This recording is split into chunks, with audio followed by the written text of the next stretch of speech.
The frame is static, perfect.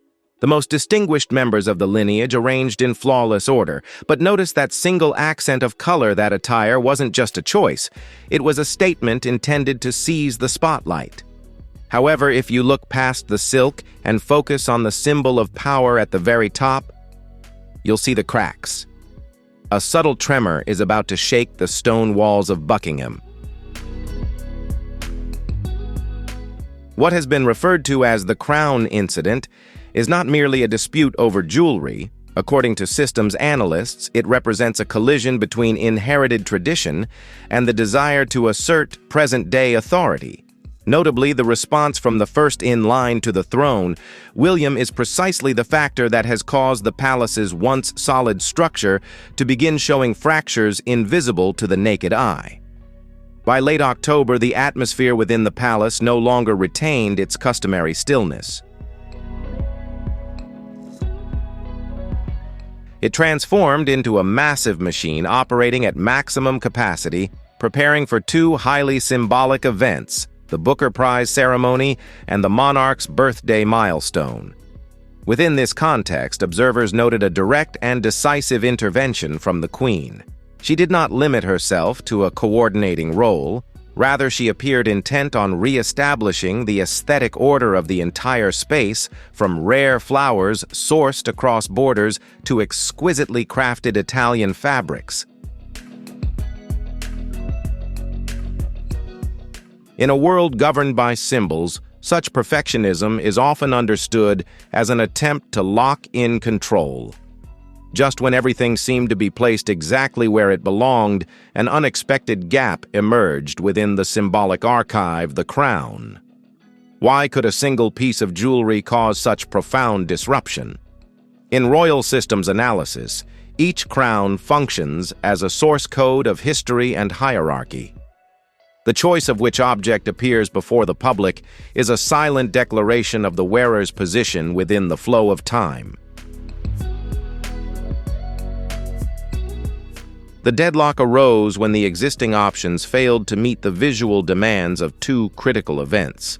Older pieces were deemed incompatible with the new language of color, and it was precisely at the intersection of this impasse and the need to assert authority that a pivotal decision was made. The gaze of preference shifted toward a collection long associated with the image of the Princess of Wales, Kate. On the evening of November 4th, beneath the dim golden lights of history-laden corridors, a meeting took place. The object in question was the Oriental Circle, a jewelry masterpiece steeped in deep hereditary significance and long regarded as a symbol intrinsically tied to Kate's elegance. The hypothesis raised here is this: was it merely a temporary request to reallocate an asset for shared aesthetic purposes, or was it a signal of a deeper shift in the internal rules governing priority and privilege? A negotiation over symbols had begun, yet the manner in which it unfolded, silent and heavy with pressure, set an unprecedented precedent. Within the hushed stillness of the palace corridor, the exchange between the two central figures was far more than a discussion about accessories. It was a collision between present authority and future design. The Queen, her tone composed, yet carrying the weight of absolute power, put forward a proposition meant to assert control. In response, the Princess of Wales chose to defend systemic order and the meticulous preparation she had established. But when arguments of aesthetic logic were brushed aside, a new lens came into focus, the lens of status. The phrase "don't forget who I am" was not merely a reminder of title, but a message aimed at reasserting the hierarchy of priorities within the royal system. Here, respect for procedure collided head-on with the steel wall of supreme authority. Buckingham Palace the following morning was no longer a smoothly operating machine. The whispers circulating through the corridors were clear signs of informational turbulence. When lower-level staff witnessed fractures forming at the very top, confidence in established norms of conduct began to erode. The peak of the disruption unfolded at the very heart of the royal treasury, the repository of priceless legacies. The arrival of security personnel and designers acting in the Queen's name without the princess's consent triggered a crisis of authorization protocol. This was no longer a routine working session but a unilateral campaign of asset requisition. The reaction of the officer guarding the treasures stood as a representation of the conscience of tradition. The question of Catherine's consent was a final attempt to preserve the boundaries of hereditary protocol. However, the cold response, "Catherine is not the queen," put a definitive end to any debate over ownership. In the realm of supreme symbols, the needs of the one at the top are regarded as the command of the crown, overriding all personal arrangements and individual dignity. When the Oriental Circle, crown an emblem of refinement and legacy, was lifted from its familiar place, a true shift in power was completed within the shadows of the royal treasury. This event left behind a heavy atmosphere where Catherine's silence and William's decisive reaction appear to be preparing the ground for a new undercurrent of upheaval. When the rules of respect and hierarchy are stretched to their absolute limits, can the palace's structure still maintain its inherent stability? In a system where symbols equal power, will the prioritization of personal authority or the protection of hereditary order determine the survival of royal prestige? And if it were, would you stand with the current order or with the continuity of the future? And if it were you, would you stand with the current order or with the continuity of the future? Leave your opinion in the comments by pressing 2 if you support absolute adherence to royal authority, or 5 if you believe mutual respect among members is the core value. If these systems-based analyses have given you a fresh and deeper perspective on the mysteries behind Buckingham's velvet curtain, don't forget to hit like to support us. Subscribe to the channel and turn on notifications so you won't miss our upcoming investigative reports, where we continue to decode the power source codes reshaping the royal world day by day. It did not stop at a single artifact. The requisition expanded to encompass the very core symbols most closely associated with the image of the Princess of Wales. First came the Cambridge Lover's Knot, a creation infused with the breath of the past, once tied to the memory of Diana, and now a defining hallmark of Kate. Next was the lotus flower tiara, a symbol of grace and refinement. The simultaneous transfer of all 3 treasures out of Kate's sphere of stewardship, placed under the Queen's temporary authority, could no longer be dismissed as a mere technical coincidence. Analysts suggest that this was a strategy of a full-scale assault on the image archive, designed to blur the personal imprint of the heir during major ceremonial moments. News of the disappearance of these symbols reached Catherine at 4:30 p.m., the moment when the quiet of her private room was broken by the arrival of John Harrington, the keeper of the Royal Treasury keys. The tension visible in Harrington's demeanor stood as evidence of a system slipping out of sync. When the rules of consent were pushed aside, a fundamental question came sharply into focus: who truly holds the authority to determine the fate of royal legacies? Catherine's reaction, a silence charged with tension before erupting into a softly spoken yet sharply pointed question, revealed that she recognized this was no longer a mere procedural misunderstanding, but a direct challenge to her position. Catherine chose not to remain silent. Her advance into the Queen's private office was an act that broke the usual restraint. Within a room teeming with witnesses from aides to designers, a debate over boundaries and power erupted. When Catherine invoked the concepts of respect and protocol, she was defending the long-standing operational structure of the palace. In contrast, Camilla's response, "I take them because I can," was a declaration of the supreme authority of the reigning monarch. In this system, power requires no explanation, it demands only execution. Catherine's statement. "This will never be forgotten" was not merely a personal warning, but a signal that a subtle shift within the heart of the royal family had officially begun. As night fell, a veneer of silence enveloped the palace. Yet it was precisely at this moment that a new player emerged, Mrs. Eleanor Whitmore, the keeper of the most sensitive internal information. Eleanor's hesitation over a message from the wardrobe team hinted at a larger scheme being orchestrated behind the scenes. Was there something about the crowns being removed that went beyond mere decoration? Could a physical restructuring or even a political message have been embedded within the act?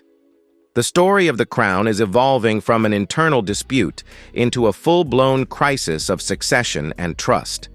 Will Eleanor Whitmore's appearance serve as the key to decoding the mystery, or is it merely the beginning of a deeper fracture? In the world of thick stone walls, no secret is absolute. Information decoded from the wardrobe team revealed a shocking truth. The lotus flower tiara, a highly symbolic and cherished item, was not being requisitioned for the reigning monarch. Internal reports suggested that it was being prepared for an entity outside the official royal system. Assigning a national treasure for the personal use of those without monarchical responsibility constitutes a serious protocol breach. For Catherine, this was no longer a mere dispute over jewelry. It was a violation of the core values of integrity and hereditary protocol. A subtle message had been sent that traditional boundaries were being challenged by personal priorities. When these fundamental values are compromised, the consequences extend beyond confrontations. They seep into the most private spaces of the family. The sensitivity of the next generation, George and Charlotte, serves as the most precise barometer of the pressures Catherine is enduring. Through an analytical lens, the silence and chill of the palace that night represented the cost of maintaining dignity. Catherine chose not to respond with an outburst of anger, but with strategically measured endurance. Yet a deeply personal humiliation had left a fracture that no diplomatic procedure could easily erase. But systems always have self-correcting mechanisms. The following morning, a new current of energy spread through the corridors, signals of the earlier-than-expected return of Prince William and Princess Anne. Within the power structure, this was seen as the emergence of traditional protective forces. Their return carried not only emotional significance, but also strategic weight aimed at restoring the disrupted order. For Catherine, William's presence was more than comfort. It represented the hope for a systemic recovery where boundaries and respect could be properly reinstated. The moment Catherine picked up the phone to call William, his warm voice on the other end served as a balm amidst the brewing undercurrent. Yet the question remained, would this return possess enough force to reverse decisions that had already been executed? Or would it instead mark the beginning of a larger direct confrontation between two generations of power at Buckingham? In a strictly hierarchical system, information is often a weapon, but at times it becomes a form of artificial sedative. The confirmation of the mix-up regarding William's return date was not merely a scheduling mishap. From a systems psychology perspective, it was a forced pause. Catherine faced the reality that her safest anchor remained out of reach, leaving her isolated in the eye of the storm created by broken rules. Restraint and royal dignity were no longer options. They had become a heavy suit of armor, gradually draining the wearer's strength. On November 7th, the arrival of William and Princess Anne acted like an electric jolt, reactivating the palace's energy network. The laughter of the children and the presence of their protective figures temporarily masked the fractures at the base of the stone walls. However, discerning observers would notice that Catherine's smile, though genuine, was only a temporary solution. The system might appear stable on the surface, but when the clamor of duties subsides, the truth still waits in the most private corners. A dialogue of crisis decryption was about to begin. In the private room, the only space where protocol could not intrude, the calm that Catherine had painstakingly maintained began to unravel. William, with the intuition of a future head of state, immediately recognized the structural cracks etched on his wife's face. What Catherine shared was far more than a personal story. It was a report on a breach of authority.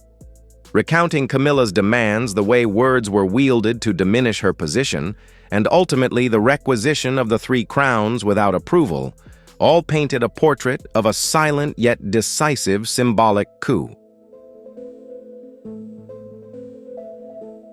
The 3 crowns that were taken were more than priceless pieces of jewelry. In the language of power, this was an act of erasing the presence of the heir. Executing it in William's absence demonstrated a calculated timing designed to maximize the target's vulnerability.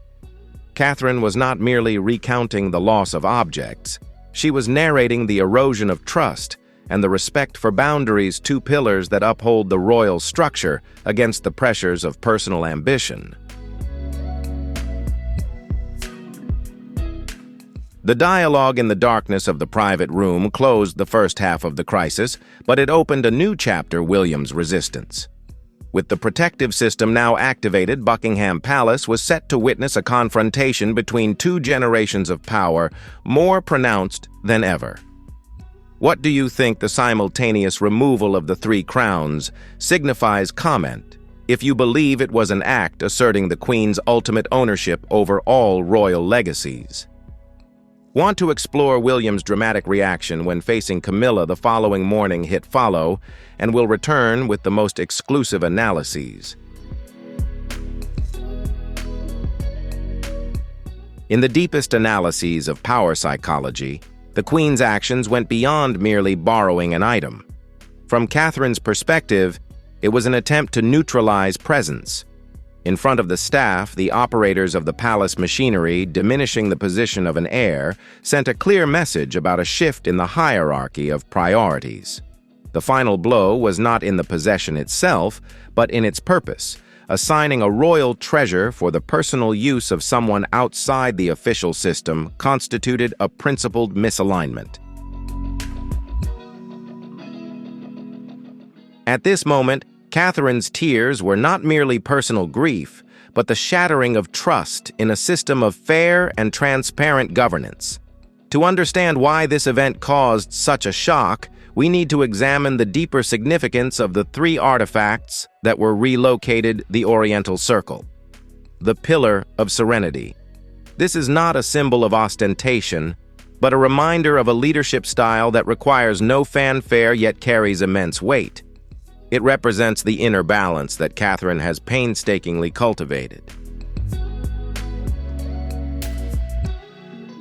The Cambridge Lover's Knot, the generational link. This piece carries the coded memory of a legendary figure, Diana. Wearing it is not merely an act of display, but an act of continuing the mission. When this item was taken, that spiritual link was directly violated. The lotus flower tiara, the symbol of transformation. For Catherine, this represents her mark of growth and adaptability in adversity. Its requisition for purposes outside royal duties was seen as a profane act against the values it embodies. William's reaction, a silence heavy with the promise of the coming storm, signaled that the protective system had officially been activated. His words, "That is unacceptable," were not merely the comfort of a husband, but a declaration of a guardian of future order. In a world of hidden boundaries, when respect is replaced by the imposition of power, confrontation becomes inevitable. The safety Catherine felt leaning against William's shoulder was the calm before a campaign of status restoration began. At 6:54 a.m., a strategic decision was made to break all customary waiting procedures. In crisis management theory, William's action is referred to as a direct intervention. Catherine and William's preparation extended beyond words into the realm of visual language. Their attire, minimalist, formal, and exuding steadfastness, sent a non-verbal message to the entire palace. This was not a family visit, but an inquiry into the integrity of protocol. The unannounced appearance at the monarch's office was a rare move, disrupting Buckingham's carefully programmed operational schedule. When King Charles's office door closed, the space became a true crisis management room. Here, Catherine presented the matter with absolute control over her emotions. She did not speak of sadness. She spoke of a serious breach of protocol. By detailing the three symbols, the Oriental Circle, the Cambridge Lover's Knot, and the Lotus Flower Tiara, she was reasserting control over the heritage portfolio entrusted to her. The crucial factor that forced King Charles to change his stance was this detail. The incident occurred openly in front of staff without the consent of the directly responsible party. In the royal system, this is considered a serious systemic breach, threatening the stability of the hierarchical structure. When William asserted that it was the Queen who issued the directive, the dialogue shifted from an internal dispute to a power control confrontation. Does sovereign authority have the right to override established protocols to protect the monarchy's reputation? The climax of the analysis centers on the use of the lotus flower tiara. When Catherine revealed that a national treasure had been diverted outside the system for the personal use of someone without royal responsibility, she touched the ultimate limit of tolerance within tradition. This was no longer a matter of aesthetics or priority, it was a question of legitimacy. Misusing heritage symbols risks eroding public trust in the professionalism of the monarchy. King Charles's tense reaction indicated that he fully grasped the magnitude of this breach. In the confined space of the monarch's office, words like inappropriate carried the weight of 1,000 pounds. When Catherine asserted that a heritage item had been removed from the royal circle for personal use, she was not merely complaining about a piece of jewelry. She was highlighting a breach of public duty ethics within the palace. King Charles's reaction, a heavy sigh, and rubbing his temples, revealed a leader recognizing fractures within his own team. William's insistence that this was an act of abuse of power to diminish status transformed the conversation into a hearing on fairness. Here, the boundary between sovereign authority and personal respect was put on the scales. The moment King Charles pressed the button to summon the Queen marked an unprecedented turning point in modern history. It signaled a shift from quiet reconciliation to direct confrontation. As the Queen entered with her usual confidence, a clash between two governance ideologies erupted. The Queen's doctrine viewing royal items as institutional tools, where supreme power can be flexibly exercised to assert AOT.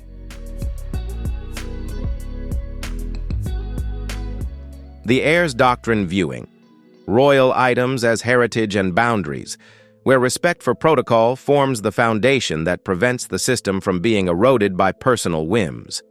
The Queen's remark about flexing the rules when others forget their place was a direct shot at the existing hierarchical structure. King Charles's intervention at the end of the dialogue served as a reaffirmation of the endurance of principle. By declaring, "This family does not operate that way," he was making an effort to restore the balance that had been disrupted. This was not merely about defending Catherine, it was about safeguarding the very reputation of the crown against the threats of overreach. Yet is such decisiveness enough to quell the undercurrents? As the queen's assertiveness met the heir's steadfastness under the monarch's watchful eye, a new chapter of uncertainty unfolded for Buckingham.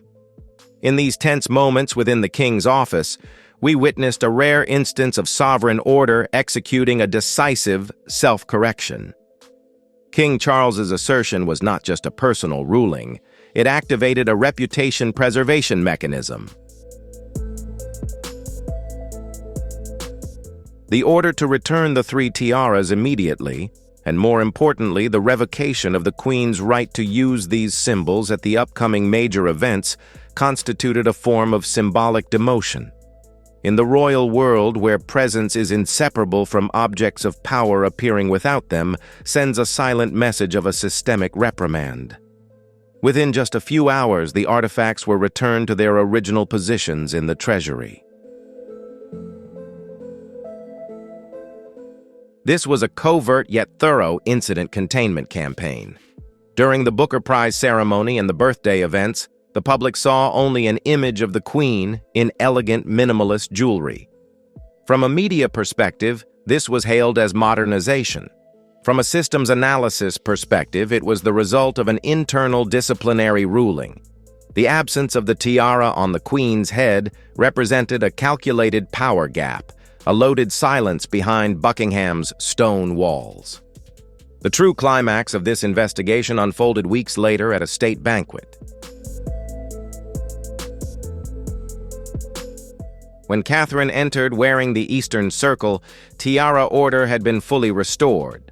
Her choice of this particular tiara, the very piece that sparked the entire crisis, was no coincidence. It was an act of reasserting ownership. Catherine did not wear it to display beauty. She wore it as a statement of legitimacy. In a system where power can be contested, composure and dignity serve as the strongest barriers to protect personal boundaries. The story of the tiaras closed with a profound lesson on the structure of respect. We recognize that in a long-standing institution, status does not come solely from titles. It must also be earned through conduct and adherence to core values. Prince William, in his role as future guardian, took a bold step to protect the nucleus of his family. This intervention sent a steel-clad message: any attempt to erase someone's presence or diminish their dignity will be met with the power of tradition and reason. What do you think about how the royal system self-corrected in this situation? Is Prince William's decisiveness, coupled with King Charles's ruling, enough to establish a lasting boundary for the future? It's important to note that this entire analysis is built on hypotheses and unpublished public perspectives, aiming to provide the most multidimensional and objective view of what is happening behind closed doors. We are not just watching a story unfold, we are decoding the source code of one of the oldest institutions in the world. Don't stay passive, interact with me. Press 1 for curiosity or 0 for skepticism. And don't forget to like and subscribe so we can continue unraveling the secrets hidden behind the palace curtain.